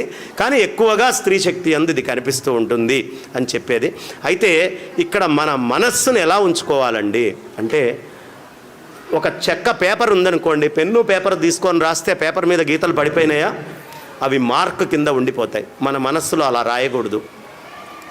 లేదు, ఒక రాయి మీద మీరు రాశారు, అది కూడా అలా పడిపోయి ఉంటుంది. కాదండి, రాయి మీద కాదు, ఒక లోహం మీద రాస్తాను, అది కూడా శాశ్వతంగా పడిపోయి ఉంటుంది. ఓ చెట్టు మీద రాసినా, ఓ మట్టి మీద రాసినా చాలాసేపు ఇంప్రెషన్ ఉంటుంది. మన మనస్సుని ఎలా ఉంచుకోవాలయ్యా అంటే, గతాసూంశ్చ నాను శోచంతి పండితాహ, పండితుడైనటువంటి వాడు అయిపోయినటువంటి దాన్ని ఆలోచించడు అని కృష్ణ పరమాత్మ భగవద్గీతలో చెప్పాడా లేదా? అంటే మనం ఎలా రాసుకోవాలి అంటే, నీళ్ల మీద రాసినట్టు. ఓ పడవ నీళ్ల మీద ఇట్లా రాసుకుంటూ వెళ్ళిందనుకోండి, ఎంతసేపు ఉంటుంది అది? మనం చూసే లోపల దాని స్వస్థితికి వస్తుంది. అలా ఈ ప్రపంచంలో అనవసరమైనటువంటి విషయాలన్నిటినీ కూడా నీటి మీద రాసినట్టుగా అంతే ప్రాధాన్యత ఇవ్వాలి. ఇది ఆడవాళ్ళకి తెలుసు, మగవాళ్ళకి తెలియదు. వాళ్ళది పాల పొంగులాగా ఆవేశం, మళ్ళీ క్షణంలో మళ్ళీ వాళ్ళు కలిసిపోయి తిరిగి వెళ్ళిపోతారు. ఒక్కసారి ఆవేశం కనుక మగవాడికి వచ్చిందంటే అది కొట్టుకొని పోతూనే ఉంటుంది, చాలా కాలం పడుతుంది దాన్ని రిపేర్ చేసుకోవడానికి. కాబట్టి మగవాడి లోపల ఉండేటువంటి ఆ అహం అనేటటువంటి దాన్ని సర్దుకోవాలి అంటే వాళ్ళు ఈ నీళ్ల మీద రాసినటువంటి ప్రాధాన్యత ఇవ్వాలి. అంటే బంధానికి ఎంత ప్రాధాన్యత ఇస్తాడో అంత బలీయమైనటువంటి కష్టాలతోటి వాడు వస్తాడు. బంధాన్ని తక్కువగా వేసుకొని ఎంత అవసరమో అంతే తీసుకోవాలి. వధు అంటే ఆ పదానికి అర్థం ఏమిటో తెలుసా అండి? వధు అంటే సాధారణంగా వధువు అనగానే మనం బ్రైడ్ అంటాం. కాదు, వధు అనే పదానికి ఒక బ్రైడ్ ఉన్న స్త్రీ అనేటటువంటి అర్థం కూడా వస్తుంది. వధు బంధనము కలిగించేటటువంటిది కాబట్టి స్త్రీ అంటారు. స్త్రీ దగ్గర ఉండేటువంటి గొప్పదనం ఏమిటి అంటే బంధము కలిగిస్తుందండి, బంధాన్ని కల్పిస్తుంది కాబట్టే స్త్రీ అన్నారు. ఆ బంధం ఉంటేనే కుటుంబ వ్యవస్థ అంతా నడిచేది, లేకపోతే నడవదు. ఆ బంధము వేయటం. మరి బంధం నిలవాలంటే ఏం చేయాలండి అంటే పొగడ్తలు ఎంత పొగుడుతూ ఉంటే అంత బంధం పెరుగుతుంది. ఆడవాళ్ళు ఎప్పటికప్పుడు చెక్ చేసుకుంటూ ఉంటారు, వీడు నన్ను పొగుడుతున్నాడా, కరెక్ట్గా ఉన్నాడా లేదా, పొగడ్తలు వస్తున్నాయా లేదా, ప్రాపర్ పొగడ్తలు ఉన్నాయా, కరెక్ట్గా పొగుడుతున్నాడా లేదా. ఒకవేళ వాడికి నచ్చినా నచ్చకపోయినా బలవంతంగా అయినా వాడు పొగిడేట్టుగా చేస్తారు. ఆ బలవంతంగా పొగిడినా, ఇష్టంగా పొగిడినా అయిష్టంగా పొగిడినా వాడు బంధంలో ఉన్నాడని గుర్తు. ఎంత పొగిడితే అంత బంధంలో ఉన్నట్టు. ఆ బంధం పోకూడదు అని వీళ్ళకు కూడా తెలియదు, న్యాచురల్గా వాళ్ళలోంచి వచ్చేస్తుంది. కానీ ఆ పొగడ్తలు వాళ్ళు కోరుకుండేది బంధం బలంగా ఉండాలి అని. కాబట్టి బంధము అనేటటువంటిది మనం ఎప్పుడు ఎంత దాకా ఉంచుకోవాలో మనకు తెలియాలి. అలా అంటుకోకుండా నీటి మీద రాతల్లాగా రాసుకుంటూ జాగ్రత్తగా అడుగులు ముందరికి వేసుకుంటూ వెళ్ళాలి అంటే గణపతి యొక్క అనుగ్రహం కావాలి. ఇప్పుడు ఒక్కసారి పెద్దగా శ్లోకం మొహమాటం లేకుండా, నేను ఇక్కడ కూర్చొని మైక్లో అరుస్తున్నా, మీకు అదృష్టం కొద్దీ మైక్ లేదు కాబట్టి నాకంటే కొంచెం తక్కువ సిగ్గుపడచ్చు కాబట్టి ధైర్యంగా పెద్దగా చెప్పండి. సుముఖశ్చ ఏకదంతశ్చ కపిలో గజకర్ణకః లంబోదరశ్చ వికటో విఘ్నరాజో గణాధిపా ధూమకేతుర్ గణాధ్యక్షః ఫాలచంద్రో గజాననః వక్రతుండ శూర్పకర్ణో హేరంబ స్కందపూర్వజః షోడశైతాని నామాని యః పఠేత్ శృణుయాదపి విద్యారంభే వివాహే చ ప్రవేశే నిర్గమే తథా సంగ్రామే సర్వకార్యేషు విఘ్నస్తస్య న జాయతే. ఇలా చెబితే ఒక తెలియనటువంటి శక్తి మనలోకి వస్తుంది. ఎంత ఆనందం వస్తుంది తెలుసా అండి మనసుకి. ఖచ్చితమైనటువంటి శబ్దము దోషం లేకుండా పలికితే ఒక తెలియనటువంటి తృప్తి ఉంటుంది. రోజు ఇది పారాయణ చేస్తూ ఉండండి. పిల్లలతోటి కూడా ఈ శ్లోకం, ఈ షోడశనామాలని స్తోత్రం చేయించండి. వాళ్ళకి అన్ని రకాలైనటువంటి విద్యాబుద్ధులు, అన్ని రకాలైనటువంటి లక్ష్మీ శ్రియము అన్నీ కూడా లభిస్తాయి. ఏ విఘ్నాలు అనవసరమైనవి వాళ్ళ జీవితంలోకి రావు, అవసరమైన విఘ్నాలు వస్తాయి. ఒక అమ్మాయి వెంటబడుతుంటే విఘ్నం వచ్చి వాడు పడకుండా జాగ్రత్తగా ఇంట్లో ఉంటాడు. విఘ్నాలు కూడా అవసరమే పాడు కాకుండా ఉండడానికి. కాబట్టి విఘ్నాలను ఇచ్చేవాడు, తీసేవాడు రెండూ గణపతే. ఎక్కడ ఇవ్వాలో అక్కడ ఇవ్వాలి, ఎక్కడ తీసేయాలో అక్కడ తీసేయాలి. విఘ్నం అవసరమా కాదా? మనం ఎవరో వెళ్తూ ఉంటాడు, వాడికి అక్కడ ఏదో అమంగళం అవుతుంటే అబ్బా వీడి పని పాడైతే బాగుండు, ఇంటికి తిరిగి వచ్చేస్తే వీడు అనవసరంగా ఏదో దీంట్లో వెళ్తున్నాడే, ఆ అవతల ఇబ్బంది పెట్టేవాడి వాళ్ళ రాకుండా ఉంటే బాగుండు అనుకుంటాం. అంటే విఘ్నము రావాలి అని కోరుకుంటున్నాంగా, దానికి అధిష్టాన దేవత ఉండాలిగా. విఘ్నాన్ని ఇవ్వాలన్నా గణపతే, విఘ్నాన్ని తీయాలి అన్నా కూడా గణపతే. ఇప్పుడు ఏం చెప్పుకున్నాం? ఎలకలాగా ఈ జీవుడు కళ్ళతోటి మంచి విషయాలని తీసుకొచ్చుకుంటాడు, అంతే కదా, కళ్ళతోటి తెచ్చుకుంటాడు. కానీ గణపతి ఏం చెప్తున్నాడు కళ్ళతోటి? ఇందాక మనం చెప్పుకున్నాం, ఆయన కళ్ళు ఎలా ఉంటాయి? చిన్నగా ఉంటాయమ్మ. అంటే బయట ఉండే ప్రపంచాన్ని పెద్దగా తీసుకొచ్చుకొని మోసం చేసేది నీ కళ్ళేనయ్యా. ఎంత పెద్ద శరీరం ఉన్నా బయట వస్తువు ఎంత దాకా అవసరమో అంత దాకానే తీసుకో. నీ చూపు అలా బయటకి చిన్నదిగా ఉండాలి, లోపల పెద్దదిగా ఉండాలి అని గణపతి యొక్క కళ్ళు మనకి చెప్తాయి. అవునా కదా? కాబట్టి మొట్టమొదట టీవీల్లోంచి కానీ సినిమాల్లోంచి కానీ బయట ప్రపంచంలోంచి కానీ అనవసరమైనవి ఎక్కువ తెచ్చుకొని లోపల పెట్టుకొని మనస్సుని పాడు చేసుకోకూడదు. పవిత్రంగా ఉంచుకోవాలి మనస్సుని. ఇది ప్రధానం. మనస్సు పవిత్రత అనేది చాలా ప్రధానం. తర్వాత రెండోది చెవులు. ఆయన చెవులతోటి ఏం చూపిస్తున్నాడు? ఆడవాళ్ళని మోసం చేయాలంటే ఏం చేయక్కర్లేదండి, చెవులని కరెక్ట్గా వాడితే చాలు. ఇంగ్లీష్లో సామెత ఉంది, ఆడవాళ్ళకి కావాల్సింది ఏంటో తెలుసా? ఏ women needs an year to hear. వాళ్ళకు ఒక చెవు కావాలి. వాడు వింటున్నాడా వినట్లేదా అక్కర్లేదు, చెవు ఉంటే చాలు. అవునా కదా? కాబట్టి మోసం చేసేటటువంటి వాళ్ళందరూ కూడా కళ్ళతోటి పండ్లు వాడే పండకుండానే పండినట్టుగా తయారు చేసి మోసం చేస్తున్నాడా? నువ్వు కళ్ళతోటి మోసం పోతావు కాబట్టే ఆవులాగా వాసన చూసి తినవు. నువ్వు కళ్ళతోటి చూసి కొన్ని గ్రహించుకుంటావు, గొప్పవి అనుకుంటావు. అందుకని వాడు కార్బైడ్ వేశాడు, మామిడి పండును పండించాడు, పండినట్టు కనిపించేట్టు చేశాడు. కళ్ళతోటి మోసపోతున్నాం. కాబట్టి కళ్ళు ఎలా ఉండాలి? మోసపోకుండా ఉండేటటువంటి చూపు ఉండాలి అని ఆయన చూపిస్తూ ఉన్నాడు. ఇక చెవులకి 2 పేర్లు ఉన్నాయి. ఏమిటి? గజకర్ణక చెప్పానా ఇందాక, శూర్పకర్ణ. చెవులకు వచ్చేటప్పటికి 2 పేర్లు పెట్టారండి. అంటే మన దగ్గరకు వచ్చి రకరకాల వాళ్ళు రకరకాల విషయాలు చెప్తారు.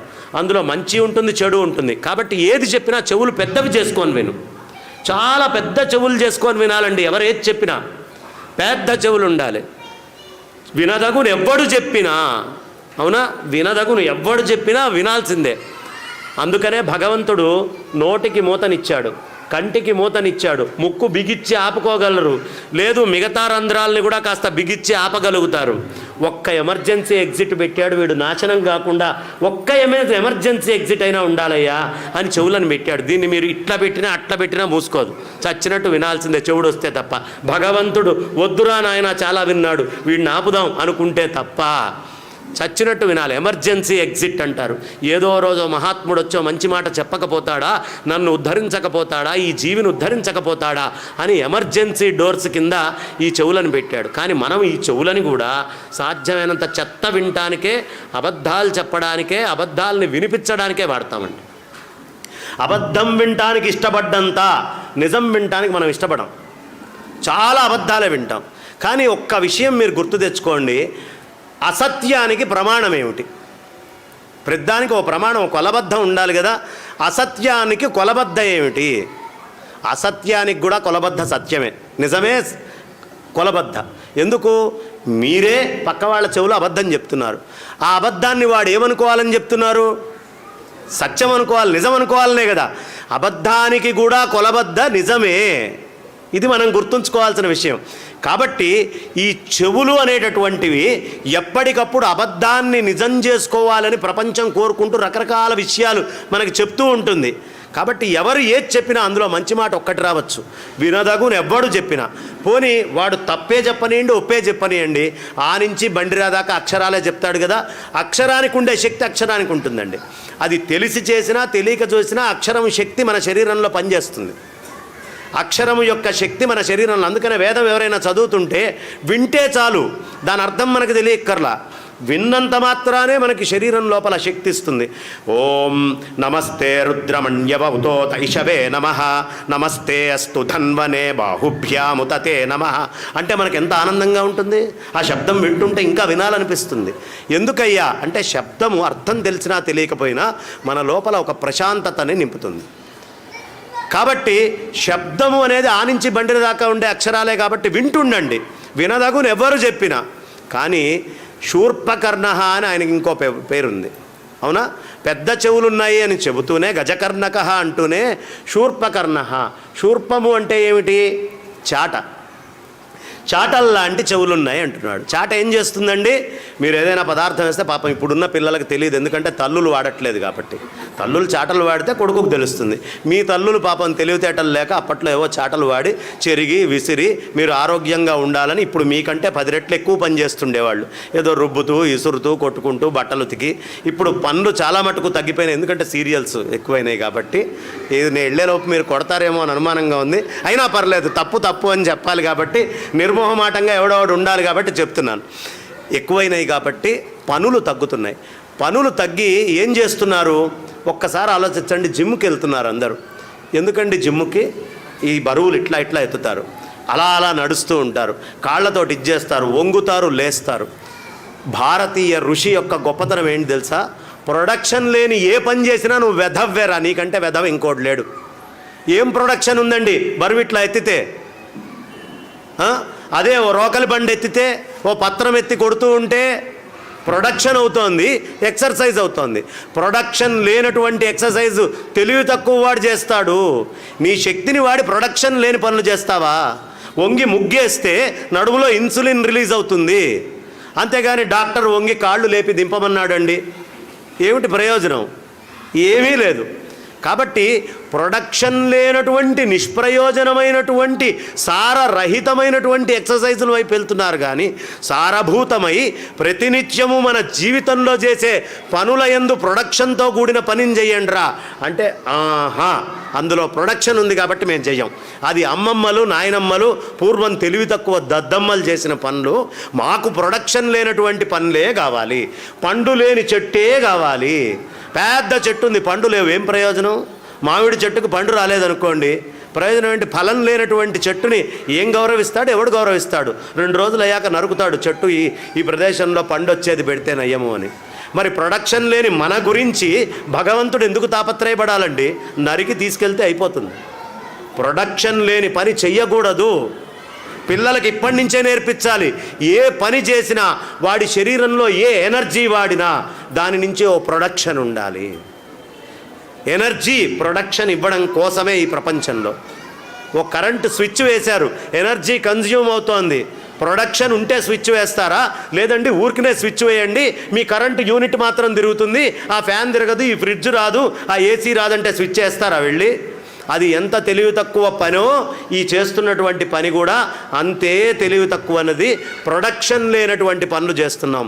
ప్రొడక్షన్ ఎందుకు వస్తుందయ్యా ఈ పనులన్నీ చేస్తే అంటే, మూలాధారం దగ్గర ఉన్నటువంటి గణపతి సమస్తమైనటువంటి దేవతాశక్తులకి స్పైన్లో కింద ఉండి, తానే సహస్రారం దగ్గర ఉండి అకార స్వరూపంలో చరణాలని ఆశ్రయించి ఈ శరీరంలో ఉండేటటువంటి శక్తిని మొత్తము ఏకీకృతం చేసి మనందరినీ నిలిపి ముందరికి తీసుకెళ్తున్నటువంటి వాడు గణపతి. ఆ గణపతిని ఒక్కసారి ఉత్తేజం చేయాలి అంటే మన పూర్వీకులు ఏవేవి చెప్పారో ఆ పనులు చేసినంత మాత్రానే యోగ సాధన చేసినటువంటి శక్తి మన శరీరానికి వస్తుంది. కాబట్టి అలాంటి పనులని చెయ్యండి అయ్యా, వృధా అయినటువంటి పనులని చెయ్యొద్దు. చాలా కష్టమండి ఈ మానవ శరీరం రావటం. జంతువునాం నరజన్మ దుర్లభం అతః పుంస్త్వం తతో విప్రత. అమ్మ నేను మాట్లాడుతూ వెళ్తున్నాను, మీ టైములో ఎక్కడైనా సరే మీరు అనుకున్నటువంటి టైం అయిపోయినా, మీరు అనుకున్న దానికి 1 నిమిషం దాటిందనుకున్నా ఒక్కసారి ఇలా చెయ్యి లేపితే నేను ఆపేస్తాను అక్కడికి. ఎందుకంటే చెప్పడం నా అవసరం కాదు, వినడం మీకు అవసరం అనుకుంటే చెప్తాను, లేకపోతే హాయిగా ప్రశాంతంగా ఎల్లుండి నుంచి భాగవత సప్తాహాలు చెప్పుకుంటాను. కాకపోతే ఇక్కడ మనకి తెలియాల్సినటువంటి అంశము చాలా ప్రధానమైనటువంటిది. ఈ భగవంతుడి యొక్క విషయాన్ని ఎప్పుడూ జాగ్రత్తగా తీసుకొచ్చుకొని లోపల పెట్టుకుంటూ ఉండాలి. భగవత్ తత్వాన్ని మనం తీసుకోవాలి, భగవత్ తత్వాన్ని పిల్లలకి అందిస్తూ ఉండాలి. ఇదే వాళ్ళకి అవసరమైన నాడు రక్ష అవుతుంది తప్ప ఈ భగవత్ తత్వాన్ని దాటించి చేసేటటువంటి ఏ పని అయినా వాళ్ళకి భవిష్యత్తులో ఇబ్బంది పెడుతుంది. మీ అందరి ఆస్తి ఏదో చెప్పగలరమ్మా? బాగా ఇక్కడ ఉన్న వాళ్ళందరూ ఫ్లాట్ ఓనర్సే కదా? అందరూ ఫ్లాట్ ఓనర్సేనా? ఫ్లాట్లో టెనెంట్స్ కూడా ఉన్నారు కదా? పోనీ మీ ఆస్తి ఏదో చెప్పండి. మీ ఫ్లాటు మీ ఆస్తా? మీ కారు మీ ఆస్తి అనుకుంటున్నారా? మీ కారు మీ ఆస్తి కాదు, మీరు వేసుకున్న డ్రెస్సులు మీ ఆస్తి కాదు. మీ ఆస్తి ఏదో తెలుసా?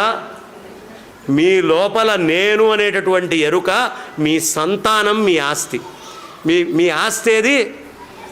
ఆ పిల్లలు ఇంట్లో ఆడకుండా ఎగరకుండా కనిపించకుండా ఎక్కడో ఉండి మీ కారున్నా మీ ఫ్రిడ్జులున్నా మీ వస్తువులున్నా మీకు ఆనందం ఉండదు. మీ ఆస్తిని కోల్పోయిన భావనే ఉంటుంది. కారణం ఏమిటి? నిజమైన ఆస్తి పిల్లలు. మరి ఆస్తిని ఎంత జాగ్రత్తగా చూసుకోవాలి? ఫ్లాట్ని జాగ్రత్తగా చూసుకుంటున్నారు, మెయింటెనెన్స్ కరెక్ట్గా కడుతున్నారు, కరెంటు బిల్లులు కరెక్ట్గా కడుతున్నారు, వాటర్ బిల్లులు కరెక్ట్గా కడుతున్నారు, దాన్ని ఎప్పటికప్పుడు శుభ్రం చేసి పనివాళ్లతోటి మనం ఊడవనులేండి, పనివాళ్లతోటి శుభ్రంగా ఊడిపిస్తూ ఉన్నారు, ఇంట్లో గిన్నెలు తోమిస్తున్నారు, అన్ని పనులు చేస్తున్నారా లేదా? ఎందుకు చేస్తున్నారు ఇవన్నీ? అది నాది, నా ఆస్తి అని శుభ్రం చేసుకుంటున్నారు. ఇప్పుడు మీ పిల్లలైనటువంటి వాళ్ళ ఆస్తి, వాళ్ళే కదా ప్రధానమైన ఆస్తి. వాళ్ళకి ఏనాడైనా గాజులు చక్కగా వేసి ఉండాలి, బొట్టు పెట్టుకొని ఆరోగ్య సూత్రాలని జాగ్రత్తగా పాటించాలి. ఇప్పుడు నేను చెప్పుకుంటూ ఒక్కొక్క సూత్రాన్ని చెప్పుకుంటూ వెళ్తేనే రేపు రాత్రి దాకా ఈ ఉపన్యాసం చెప్పచ్చమ్మా.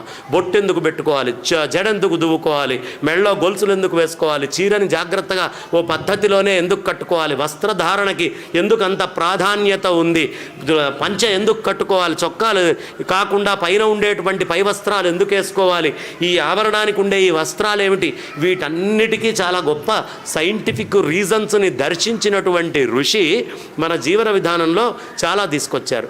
మీ ఆస్తి చక్కగా ఉండాలి అంటే ఆ ఆస్తి చక్కగా ఉండడానికి ఋషులు అనేక ధర్మాలు ఇచ్చారు. అవి ఏవి మీ ఆస్తికి అందించట్లేదు. మీరు పిజ్జాలు తినిపిస్తున్నారు బయట పిల్లలకి, తినిపిస్తున్నారా? ఏముందిలేండి, ఒక చిన్న కోరికే కదా, పిజ్జా తినిపిద్దాం. చాక్లెట్లు అడిగితే చాక్లెట్లు తినిపిస్తున్నారా లేదా? ఏం చిన్న కోరికే కదా. ఎవడైనా వెళ్ళినా పనిపాట లేకుండా ఇళ్ళకెళ్ళి చాక్లెట్లు ఇస్తూ ఉంటాడు. ఆ పిల్లవాడు ఆనందిస్తాడు, ఆ ఆడవాళ్ళు ఆనందిస్తారు, ఈ మగవాళ్ళు ఆనందిస్తారు, ఈ పెద్దవాళ్ళు ఆనందిస్తారు, ఈ పిల్లలు ఆనందిస్తారు అని తీసుకెళ్ళి ఇస్తున్నారా? ఇవ్వట్లేదా? చాక్లెట్లు ఇచ్చేస్తున్నారు. బిస్కెట్లు తీసుకెళ్ళి ఇస్తున్నారా? బిస్కెట్లను తీసుకెళ్ళి ఇస్తున్నారు. ఇవన్నీ కూడా అనారోగ్యానికి కారణాలే. కృష్ణ పరమాత్మ పాపం పరిగట్టుకొని భగవద్గీతలో ఒక అధ్యాయంలో చాలా ప్రధానంగా తామసిక ఆహారాలు ఏమిటి, రాజసిక ఆహారాలు ఏమిటి, సాత్విక ఆహారాలు ఏమిటని చాలా ప్రత్యేకంగా చెప్పారు. ఆయన ఏం చెప్తే మనకెందుకండి, మన నాలికేది చెప్తే అది తినాలి. కానీ జానెడు పొట్ట పాడైనా పర్లేదు, నా బెత్తెడు నాలిక కోరింది మాత్రం నేను ఇవ్వాల్సిందే అని కోరుకుంటాం. అవునా కదా? జానెడు పొట్టని బెత్తెడు నాలికతోటి నాశనం చేస్తాం.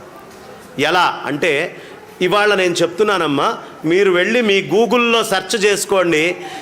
ఏ చాక్లెట్ అయినా ఈ ప్రపంచంలో కోకో అనేటటువంటి దాంతో తయారు చేసిన ఏ చాక్లెట్లో అయినా బొద్దింకల యొక్క వేస్ట్ 4% ఉంటుంది. ఏ చాక్లెట్ అయినా తీసుకోండి. ఇది నేనుగా చెప్తోంది FDA, American government food development, food and drug processing of America ఏదైతే FDA ఉందో, అది ఎందుకు ఇన్సెక్ట్స్ % 4% ఉన్న చాక్లెట్లని మార్కెట్లోకి అనుమతించింది అంటే వేల కోట్లు జనాలు నష్టపోతారని, ఆ రోడెక్స్ వేస్ట్ కొంచెం ఉన్నా పర్వాలేదు అని మేము యాక్సెప్ట్ చేశామని FDA.gov.in అమెరికన్ గవర్నమెంట్ది రాసి ఉంటుంది, చూసుకోండి మీరు. వాళ్ళు ఇచ్చారు. ఎందుకయ్యా అంటే ఈ కోకో అనేది ఈక్వేటర్కి 5 degrees పైన 5 degrees కింద ఉండేటటువంటి ప్రదేశంలో మాత్రమే పండుతుంది. బెల్జియం లాంటి ప్రదేశాల్లో అక్కడ వస్తుంది. అక్కడ ఈ కోకో తీసుకొచ్చి వాళ్ళు మొత్తం బాగా కాలుస్తారమ్మా. కాల్చాక దానికి ఒకటే ప్రాసెస్, సూర్యకిరణాల దగ్గర అలా పెట్టాల్సిందే. పోస్తే ఆ బెల్జియం డ్రైనేజీల్లో ఎక్కడెక్కడో నక్కి దాక్కున్నటువంటి బేగాన్స్ అన్నీ కూడా బొద్దింకలు పనిగట్టుకొని వచ్చి ఈ చాక్లెట్లో పడి చచ్చిపోతాయమ్మా. చచ్చిపోయినప్పుడు అయ్యా మేము సాధ్యమైనంత మటుకు బేగాన్ని తీసేస్తున్నామండి, కానీ దానికి కాలు విరిగిబడి దానికి సంబంధించినటువంటి మిగతా ఏవో చిన్న చిన్న పాత్రలు వస్తే దాన్ని మేము మిక్స్ చేస్తే ఓ 4% అందులో మిగిలిపోతుందండి. కాకపోతే మాకు వేల కోట్ల నష్టం వస్తుంది కాబట్టి దయ ఉంచి మా చాక్లెట్లని ప్రాసెస్ చేయండి, యాక్సెప్ట్ చేయండి అంటే FDA యాక్సెప్ట్ చేసింది. అది ఒప్పుకొని వాళ్ళు లీగల్గా పెట్టారు. డాక్యుమెంట్ మీరు చూసుకోవచ్చు. ఇప్పుడు ఆ చాక్లెట్ తినటం వల్ల ఏమవుతుందో తెలుసా అమ్మా? ఒకప్పుడు 13 ఏళ్లకి ప్యూబర్టీ అనేటటువంటిది, పబర్టీ ఆడవాళ్ళకి ఉండేటటువంటిది 9-10 సంవత్సరాలకి దిగిపోయింది. మైదాని విస్తృతంగా పెట్టి నూడిల్స్ పెట్టడం వల్ల వాళ్ళ పరిస్థితి అలా తయారవుతోంది. మీరు చూసుకోండి ఇవన్నీ. మీకు మైదా అనేటటువంటిది తినే కొద్దీ టైప్ 2 డయాబెటీస్ వచ్చి తీరుతుంది ఖచ్చితంగా. గ్లూటెన్ ఎక్కువ పెడుతున్నారు మీ పిల్లలకి. ఇవన్నీ కూడా అనారోగ్యానికి హేతువులు. వానాకాలం వస్తే చక్కగా ఈ వానాకాలంలో వర్షాలు పడేటప్పుడు తినాల్సినటువంటి తిండి ఏమిటయ్యా అంటే, మీరు తినాల్సినటువంటి తిండి స్టీముడ్ ఫుడ్, ఉడికించుకున్నటువంటి చక్కగా కుడుములు తినండి అయ్యా. ఏ స్టీముడ్ ఫుడ్? ఇది వర్ష ఋతువు కాబట్టి వర్షంలో స్టీముడ్ ఫుడ్ ఎక్కువ తినాలి అనే విషయాన్ని చెప్తున్నారు. మన ప్రసాదాల్లో మర్మం ఉందమ్మా, రహస్యాలు ఉన్నాయి, అనేకమైనటువంటి మన జీవన విధానానికి యోగ్యమైన ఉన్నాయి. ఆ కృష్ణమూర్తి పుట్టాడా, కృష్ణయ్య పుట్టాడా, పుట్టినటువంటి రోజు ఆ కర్ర తీసుకొని రండి, దాన్ని బాగా పొడిగొట్టి కారం చేసి పెట్టండి, జొన్నలతోటి చేసిన పేల పిండి పెట్టండి అని చెప్తారు. కట్టల కారం అంటారు దాన్ని. ఎందుకు పెడుతున్నారు అంటే అక్కడ బాలింత అని చెప్తున్నారు. వాస్తవానికి మనకి శ్రావణ మాసంలో వర్ష ఋతువు వచ్చినప్పుడు కడుపు లోపల శుభ్రం చేసుకోవాలి అంటే ఆ కారపు పొడి తిని తీరాలి. ఇది ఆయుర్వేదాన్ని పక్కన పెట్టాం కాబట్టి, ఇంగ్లీష్ మెడిసిన్సే మనకి పరమావధి అనుకుంటున్నాం కాబట్టి ఈ సమస్య వస్తోంది. కాబట్టి మనం గుర్తుంచుకోవాల్సినటువంటిది, మన ఋషి చెప్పినటువంటి మాటలు ఎప్పుడూ మర్చిపోకూడదు. ఇప్పుడు మనకెప్పుడు జలయుక్తమై రసయుక్తమైన ఆహారం తినమని చెప్తాడు కృష్ణ పరమాత్మ. మీరు ఏం చేస్తున్నారు? ఇప్పుడు మనకు ఒకటే గుర్తుంచుకోండి, మనం తిన్నటువంటి అన్నం ఏదైతే ఉంటుందో ఈ అన్నము లోపలికి వెళ్ళి ఆక్సిజన్ వదిలిపెట్టాలి. అపానము, అధోగమన వాయువు, మనం ముక్కుతోటి పీల్చేది 12 అంగుళాలు వస్తుంది, దీన్ని ప్రాణం అన్నారు. మరి కడుపు కింద కూడా వాయువు అవసరం కదా. కడుపులోకి వాయువు ఎక్కడి నుంచి పంపిస్తున్నారు మీరు తెలుసా మీకు? ఆక్సిజన్. మీరు తినే అన్నం మాస్ బరువుతోటి ఉండేటటువంటి అన్నాన్ని లోపలికి పంపించి ఆక్సిజన్ ఇస్తున్నారు. నీళ్లు తాగి నీళ్లలో H2O ఆక్సిజన్ మాలిక్యూల్ని లోపల మీరు ఎవాల్వ్ చేస్తే మనం బతికి ఉంటున్నాం. ఈ ఆక్సిజన్ అనేటటువంటిది లోపల కడుపులో మాస్ బరువు ద్వారా మనం పంపిస్తున్నాము. అవునా? ఇప్పుడు బిస్కెట్ అనేటటువంటిది ఎట్లా తయారు చేస్తారు? దాన్ని తీసుకెళ్ళి బేక్ చేస్తారు. బేక్ చేసినప్పుడు అది ఏం చేస్తోంది? లోపల ఉండే నీరు మొత్తాన్ని లాగేస్తోంది. అవునా? రసయుక్తమైనటువంటి ఆహారం తింటే కడుపు బాగుంటుందని కృష్ణయ్య చెప్పాడు. ఇప్పుడు ఈ బేక్ చేసినప్పుడు నీళ్లు మొత్తం తీసేస్తే మీరు ఆక్సిజన్ కడుపులో తినేటటువంటి దానికి ఇవ్వకపోగా ఈ బిస్కెట్ లోపల తినటం వల్ల లోపల ఉన్నటువంటి నీళ్ళని ఆక్సిజన్ని ఇది గుంజుకుంటోంది. అంటే అది మీకు శక్తిని ఇవ్వాల్సినటువంటిది మీ అన్నము అన్నాదమవుతోంది, మీ లోపల ఉండే అన్నాన్ని తినేదవుతోంది. అన్నము శక్తినిచ్చేది అవ్వాలి, కానీ మీ శక్తిని తినేటటువంటిది అన్నం ఎట్లా అవుతుంది? ఇప్పుడు కడుపులోకి వెళ్ళి బాగా ఉడకబెట్టి ఎండబెట్టిన దానికి తపనతోటి ఉంది, నీళ్లు కావాలి. నీళ్లు కావాలంటే ఏం చేస్తుంది? పొడి పొడిగా మీరు తగిలిచ్చి రుచిగా లోపలికి వెళ్ళినటువంటిది లోపల ఉండేటటువంటి జలాన్ని, ఆక్సిజన్ని గుంజుకుంటూ ఉంటుంది. కాబట్టి మనం గుర్తుంచుకోవాల్సినటువంటి అంశం ఏమిటయ్యా అంటే, జాగ్రత్త అయినటువంటి ఆహార పదార్థాలని మనం లోపలికి తీసుకోవాలి. ఆ తర్వాత ఇలా చెప్పుకుంటూ వెళ్తే చాలా ఉంటాయి. ఎంతసేపు చెప్పినా ఇంకా ఇంకా ఇంకా ఇంకా చెప్పాలి అనే తపన ఉంటుంది, వినాలనే కోరిక కూడా ఉంటుంది. మంచి విషయాన్ని కూడా చెవు కావాలని కోరుకుంటుంది. కాబట్టి అందులో ఇక్కడ ఉండేటటువంటి ప్రేక్షకులందరూ కూడా విజ్ఞులై, రసజ్ఞులై, కాస్త చదువుకున్న వారై, బుద్ధిని ఉపయోగించగలిగినటువంటి తెలివిగల పెద్దలందరూ ఉన్నారు. కాబట్టి ఇంకా రసాస్వాదన చేయాలనే కోరిక ఉన్నా సమయము అనేటటువంటిది మన మీద ఎప్పుడు అంకుశంలాగా మీద పడుంటుంది. కాబట్టి ఖచ్చితంగా పిల్లల్ని తీసుకొని వచ్చి ఈ స్వామివారి దగ్గర గుంజీళ్లు తీయించండి. గుంజీళ్లు తీయడం వల్ల జ్ఞాపక శక్తి అనేటటువంటిది చాలా పెరుగుతుంది. అమెరికాలో దీన్ని పవర్ యోగా అని పిలిచి ఇప్పుడు అక్కడ పిల్లలతోటి గుంజీళ్లు తీయిస్తున్నారు. కాకపోతే మనం స్కూల్లో పిల్లల దగ్గర గుంజీళ్లు తీయండిరా అంటే టీచర్ని తిడతాం కదా, ఏం మా పిల్లలకు పనిష్మెంట్ ఇస్తున్నావు, నీ స్థాయి అంత పెరిగిందా, నీ అంతు చూస్తా, పోలీస్ స్టేషన్లో కేసు పెడతా. వీడు గుంజీళ్లు తీసిన వాడే చిన్నప్పుడు, కానీ వాళ్ళ పిల్లలు గుంజీళ్లు తీస్తే భరించలేడు. గుంజీళ్లు తీయటం వల్ల టీచర్లను, అధ్యాపకులను ఎప్పుడైనా గౌరవించడం నేర్చుకోండి. వాళ్ళకి పగలేదు, గుంజీళ్లు తీస్తే బ్రెయిన్లో మెమరీ స్టాండర్డ్స్ పెరుగుతాయి. దీన్ని ఒక యోగా అని అక్కడ చెప్పారు. అది పనిష్మెంటు, నలుగురిలో పరువు తక్కువ అని మనం చిన్నప్పటి నుంచే పిల్లలకు నేర్పిస్తున్నాం. కాదు, జీవితంలో ఎలాంటి పరిస్థితి వచ్చినా పరువు ఉండే పరిస్థితి ఉంటుంది, తక్కువ ఉండే పరిస్థితి ఉంటుంది. దిగజారిపోకుండా ఉండు, సమాజంలో ఈ సమస్యలన్నీ వస్తాయి అని అప్పటి నుంచి బోధ టీచర్లు కనుక చేస్తే వాడు కొంచెం రాయిలాగా తయారవుతాడు. కాబట్టి వాళ్ళతోటి కనుక చేయించినట్లయితే ఇక్కడ ఆ యోగా చేయించడం వల్ల జ్ఞాపక శక్తి అనేది చాలా పెరుగుతుంది. అందులో మెమరీ అంటే ఎలిఫెంట్ మెమరీ అని మనం చాలా గొప్పగా చెప్పుకుంటాం.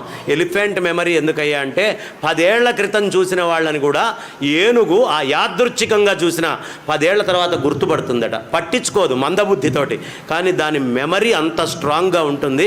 ఆ గజముఖుడైనటువంటి గణపతి ముందు ఎవరు గుంజీళ్ళు తీస్తారో పిల్లలు, వాళ్ళ యొక్క మెమరీ అనేటటువంటిది బాగా పెరుగుతుంది. కారణం ఏమిటంటే ఇలా కూర్చున్నప్పుడు మూలాధారం కుచించుకుంటుంది, మళ్ళీ ఇలా లేస్తున్నప్పుడు మూలాధారానికి గణపతి ఉండే ప్రదేశానికి అవసరమైనటువంటి శక్తి అనేటటువంటిది చాలా విస్తృతంగా వస్తుంది కింద కూర్చొని గుంజీళ్ళు తీయటం వల్ల.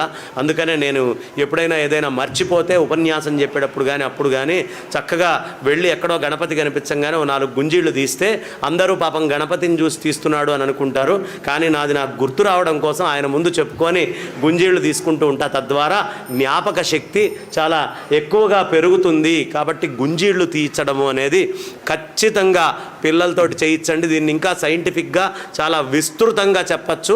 సమయాభావం వల్ల నన్ను నేను కుదించుకుంటూ ఒక్కసారి మనం అందరము కూడా గణపతిని గుర్తుంచుకుందాం. ఆ గణపతి రూపంలో చెవుల్లో శూర్పకర్ణాయ అంటే ఏం చెప్తున్నాడు, అనవసరమైనటువంటి తొక్కుని బయటికి పాడేసేయండి, అవసరమైనటువంటి ద్రవ్యాన్ని లోపల పెట్టుకోండి అని చెప్తున్నారు. నోటి మీద చెయ్యి పెట్టుకుండే ఏకైక ప్రాణి ఏనుగే, గజమే. ఆ స్వామివారికి ఇలా నోటి మీద ఉంటుంది. అనవసరంగా ఎక్కువ మాట్లాడకండి, సీరియల్ చూసినా మీలోనే పెట్టుకోండి తప్ప పిల్లలకి వాళ్ళకి వీళ్ళకి ఫోన్లు చేసి చెప్పకండి, కాస్త అడ్డం పెట్టుకోండి అనేటటువంటి అంశాన్ని మనకి తెలియపరుస్తూ ఉన్నారు. తర్వాత అలా అడ్డం పెట్టుకొని ఉన్నావు కదా అని అలా ఉండకు.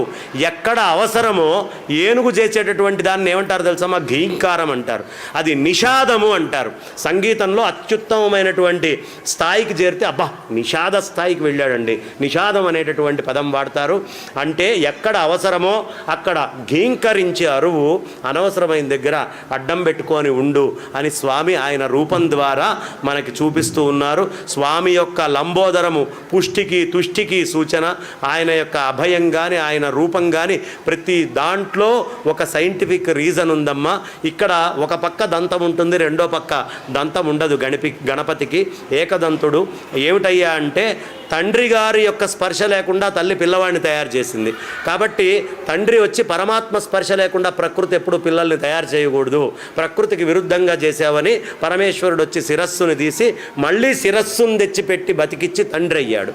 కాబట్టి ఆయన తండ్రిగా, పార్వతీ అమ్మవారు తల్లిగా, ఈ తల్లిదండ్రులు ఇద్దరి యొక్క రూపమే నేను.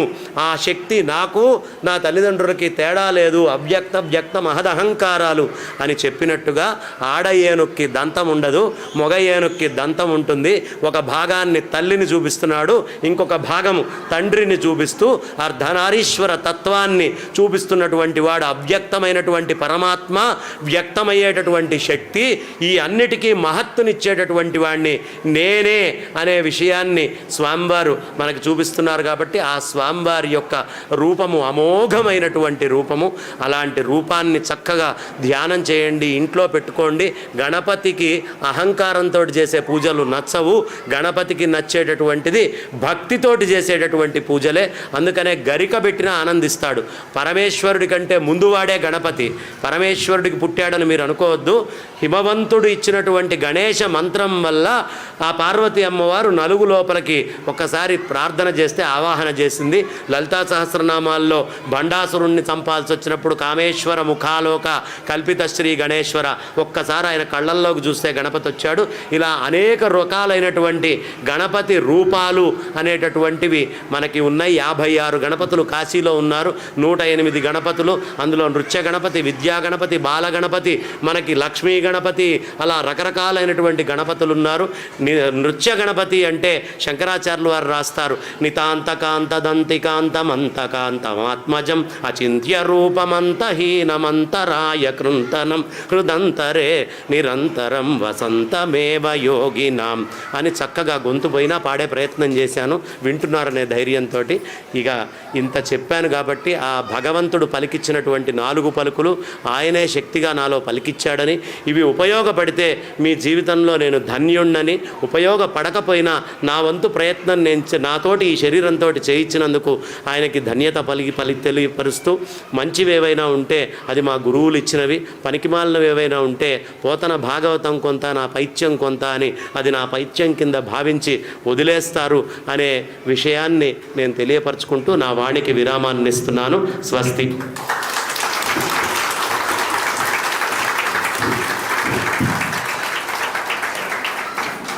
చాలా మంచి విషయాలు తెలియజేసినందుకు ధన్యవాదాలు గురూజీ.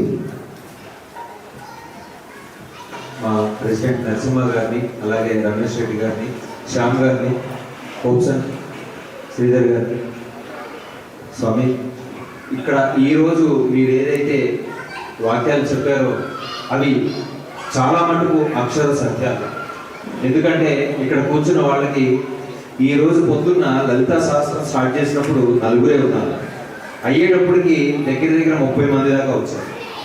అలానే మీరు చెప్పినట్టుగా కిట్టి పార్టీ కావచ్చు, ఆ తర్వాత వేరే ఏమైనా కావచ్చు, ఒక్కరితోనే స్టార్ట్ అవుతుంది, ఇద్దరితో స్టార్ట్ అవుతుంది. అలానే అందరూ కలిసికట్టుగా అన్ని పనులు చేసుకుంటున్నారు. ఈ రోజున మనం జరుపుకునే ఈ వినాయక చవితి కూడా ఒక చిన్న ఆలోచనతో మొట్టమొదటిసారి 5 సంవత్సరాల క్రితం మేము స్టార్ట్ చేసాము. అలానే ఇప్పటికి ఇది 6వ సంవత్సరం. ఈ 6వ సంవత్సరం కూడా ఆ రోజు వచ్చిన ఒక ఆలోచనే ఈ రోజు రోజు అభివృద్ధి చెందుతూ నెమ్మదిగా పెంచుకుంటూ వెళ్తున్నాము. ఈ సందర్భంగా మరొకసారి మీకు అందరి తరఫున పేరున ఇక్కడ కూర్చున్న వాళ్ళు అందరి తరఫున కూడా మీకు కృతజ్ఞతలు తెలుపుకుంటున్నాం. అలాగే మా ప్రెసిడెంట్ గారు నుంచి సార్ మా దగ్గర నుంచి ఒక చిరు సత్కారాన్ని స్వీకరించాల్సిందిగా కోరుతున్నాం. రమేష్ రెడ్డి గారిని శాలువా కప్పి గురువు గారికి సన్మానించాల్సిందిగా కోరుతున్నాం.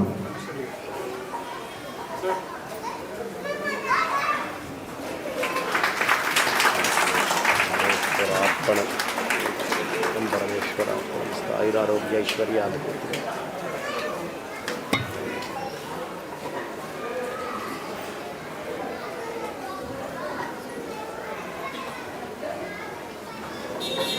అలాగే ప్రెసిడెంట్ గారిని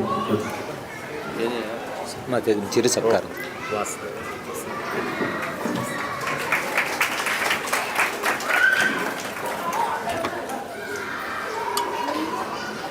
అవి